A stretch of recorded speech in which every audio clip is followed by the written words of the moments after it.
as you can tell, there's no Fram today. It's Barnes and Crash. It's Boys Club. Fram is traveling back from Ireland. But we have been deputized to sleaze you, but that only goes so far. The Oscar nominations came out yesterday late in the morning, and I ain't trying to deal with any of that. So when Leslie gets back on Monday, she can talk all about that. But more importantly, we learned Sunday which teams are going to the Super Bowl. The NFC and AFC championship games are Sunday. By the end of the day, we'll know who's going to Super Bowl 60 in Santa Clara, California. We've got the Patriots and the Broncos, 3 o'clock, CBS and Paramount Plus. And then NFC, Rams and Hawks, Seahawks, 6:30 on Fox. Who's your prediction to go to the Super Bowl, Crash? Zero interest whatsoever. I mean, there's no way the Broncos are going to beat the Patriots, so I think it's going to be Patriots, and Seahawks look pretty sharp. So I think we're going to see a New England, Seattle type of a Super Bowl. Yeah, you? 2 weeks off. I think it's going to be Seahawks and Patriots. I agree with you 100%. February 8th will be the Super Bowl. Do you realize that next year's Super Bowl is on Valentine's Day, February 14th? I do not look ahead at the upcoming Super Bowls. I did not know Start that conversation with your significant other right now. That's pretty funny, though. I love that. What a weird happenstance. Okay, a new show that started, new show alert. It's called Free Bert. And this is not the documentary about Bert Weiss getting out of working here at Cumulus at the disco station. This is about Bert Kreischer. And this started yesterday. It's playing now on Netflix. Bert Kreischer plays himself and his equally unfiltered family. They cause chaos, Crash, when they try to fit in with all the snobby families at their fancy new school. He put an Instagram photo up the other day, and he was completely nude and in a mirror, and the only thing that was blocking his junk was like an iPad or something sitting there. I'm like, dude, we get it. You lost weight. You perform with your shirt off. Enough! And, of course, this was filmed in Atlanta. Talking Heads, they're expanding their release of Tentative Decisions demos and live, originally released for Record Store Black Friday Day.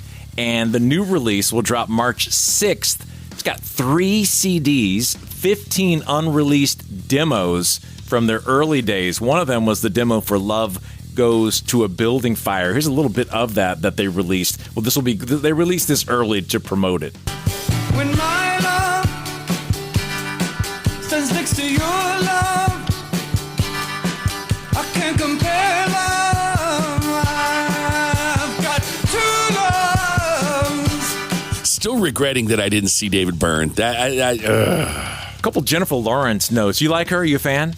Yeah, I don't dislike her. I like her a lot. She revealed something, though, at a Q&A that has pissed a bunch of people off, that she rehomed her Chihuahua, and the name of the dog is Princess Pippi Longstocking.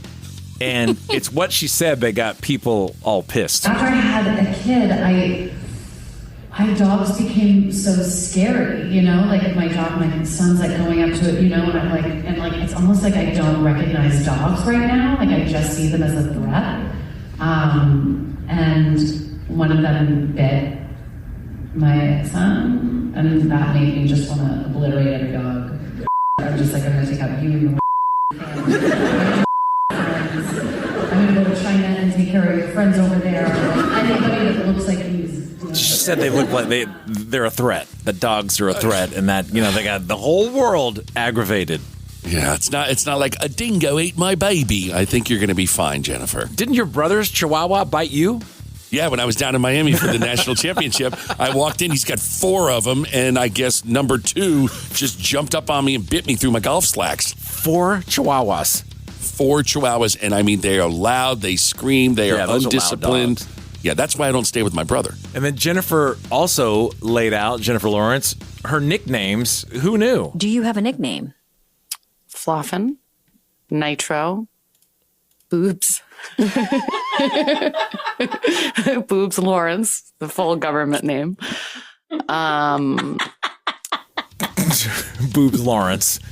The Goop, Paltrow's company Goop, has released their the Valentine's Day gift guide is her thing. Remember they came out with the vagina candle? Yep. Mm-hmm. Now they've got it's called a Vesper Mini.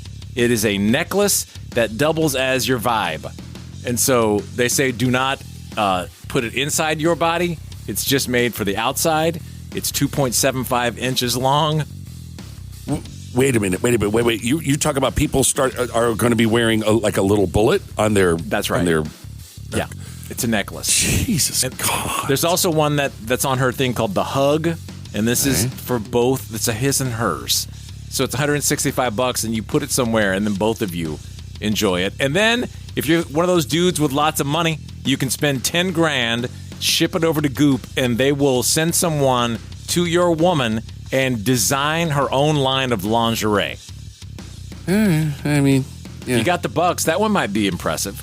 yeah, if you got money, I mean, what the hell? Do your thing. I thought you were going to say they were like going to do a mold of certain body parts or something. No. Okay. Crash is finally watching a TV show, so I thought I would share with you. These are the most watched shows right now among all the streamers. Number 5 is The Pit, 710 million. That Hulu show, 11/22/63, which is about Kennedy, 1.2 billion streams. Landman Season 2, 1.3 billion streams, and that's the one you're watching, right? That's the one. I love the dynamic between Billy Bob Thornton and Sam Elliott. It's great show. Traders. The Traders is number 2 on Peacock, 1.3 billion. My wife is addicted to it. I just can't do it. Says the guy who watched 90 Day Fiance. Crash, watching. Not just watch. There's all kinds of flavors. But yeah, I can't get in. I know a lot of people like The Traders. I just can't get into it. And number 1 is the one filmed here and in Dahlonega, His and Hers. And by, I mean almost double, 2.6. Well, actually, yeah, double, 2.6 billion. And that's the one that I ruined it when I Googled something in the first episode, and it gave me the whole freaking season. Oh, that sucks. On AI. I know. Now I can't watch it because I know what's happening. So don't Google it.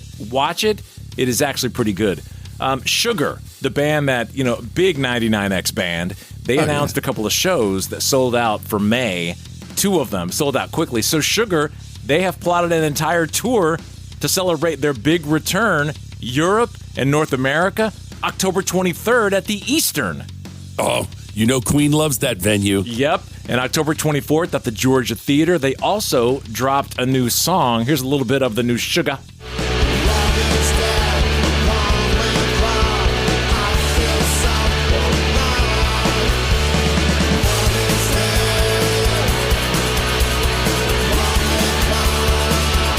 It's called Long Live Love, and that is perfect timing, of course, for Valentine's Day.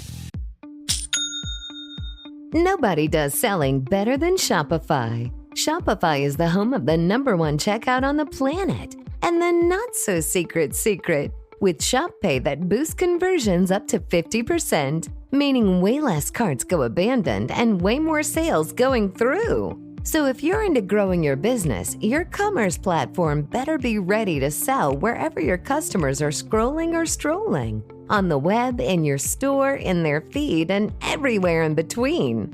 Businesses that sell more, sell on Shopify. Upgrade your business and get the same checkout that Skims uses. Sign up for your $1 per month trial period for 3 months at shopify.com/Westwood1, all lowercase. Go to shopify.com/Westwood1 to upgrade your selling today. Shopify.com/Westwood1.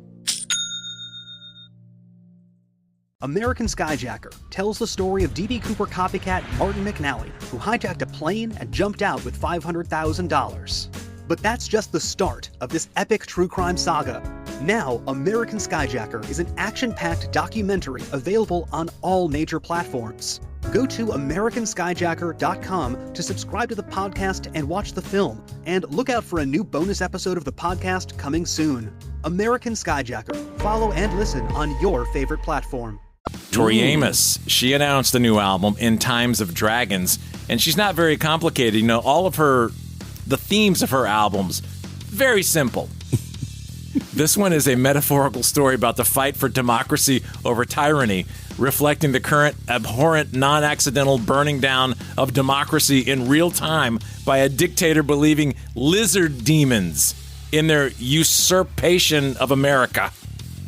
Yeah. All right. Very simple. So she'll be in town. That'll be the 18th of July, Woodruff Arts Center, Atlanta Symphony Hall. Are you following all the talk with the texts that were released on Wednesday with the whole, what's his name, Justin Baloney? Oh yeah, Baldoni, yes, Yeah. and Blake Lively, yes. As a matter of fact, I was just watching some of that. Actually, This stuff is so good. So they released all these messages. She sounds like the neediest, most annoying friend anyone could have. Here's a text she sent to Matt Damon. I mean, this girl's Rolodex. Hey, Matt and Lucy, if the offer is still open to watch, we'd love to get your well-earned POV. She's talking about her movie. Yeah. This movie has been one of the all-time zingers on and off set. One day we'll make a movie about the movie. We can't wait to tell you all about it. The stories are already finding their place in the pantheon of legendary Hollywood insanity. We're about to be off for at least a year and a half, maybe 2 years. Let's play pickleball. Oh my God. Such a fake. And I thought my brother was a DB. God, that's pathetic. And then she said, I mean, the list of people. And then here's to Ben Affleck. Ben, hey, it's Blake. Don't hang up. I hope life is treating you beautifully. Ryan was going on and on about you recently amongst all the chaos. And now you have a Canadian fan club in my house and a Burbank one, too. And she's also writing to get him to watch her movie. Your impression is stellar. Thank you. I'm loving the voice of Blake. She is, can you imagine? And then she sent something to Taylor Swift that pissed her off and was like something about like, am I being too needy? And Taylor Swift's like, actually, yeah. Your voicemails come off like a corporate mandate. Yeah, back down a little bit. Can you imagine what that marriage, how that's like with Ryan? No. I mean, is that, how does that weave into life, like real life? She's got to be mortified that these are out there and they're everywhere. Just Google them. I mean, you have to blow them up. Some of the text is so small. But it's amazing to read this is the equivalent of your Uncle Earl sending you a message to like his Facebook post. Yeah. I mean, this is the Hollywood equivalent. That's spot on. That's a great way to describe it. It's ridiculous. Ben Affleck has been everywhere, and he's talking now about his choices, which is very interesting, whether he would stream or go to the movie, which one he prefers. Well, it's kind of ironic that right now he's got like Rip on Netflix, which I thought was very lame, by the way, but he answers the question. Frankly, like people my age, it's first of all, it's expensive, right? You take your whole family, it's $100. You're on a streaming service, $20 a month. You can watch all you want. So you're just going to price it however the you want and expect everyone to like be indifferent to that. I'll watch and I might get tired, or I want to pause it and take a piss, or the kids, whatever it is. That's conducive to my lifestyle, Thought that was funny. Yeah, he makes a great point, though. Seriously, I mean, a lot of people are just kicking back, relaxing in their own home. I mean, it's quite a hell of a night if you're going to take a family of 4 out to a movie. And then this weekend, if you're going to be snowed or iced or whatever you're going to maybe want to see this. Patrick Dempsey has a new show. They're doing a 2-episode rollout of it on Fox. Looks pretty cool. It's called Memory of a Killer. How would I describe Memory of a Killer to a friend? I play Angelo. A family man who sells photocopiers. I play Angelo, a hitman. It's basically about a man who lives a double A, who starts to lose his memories. His private life, his professional life start to crisscross. Turned upside down. He's managed to keep them separate, but no longer.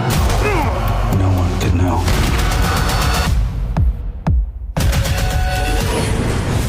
That is Memory of a Killer. That'll be on Fox. It's a 2-episode rollout of that premiere this weekend.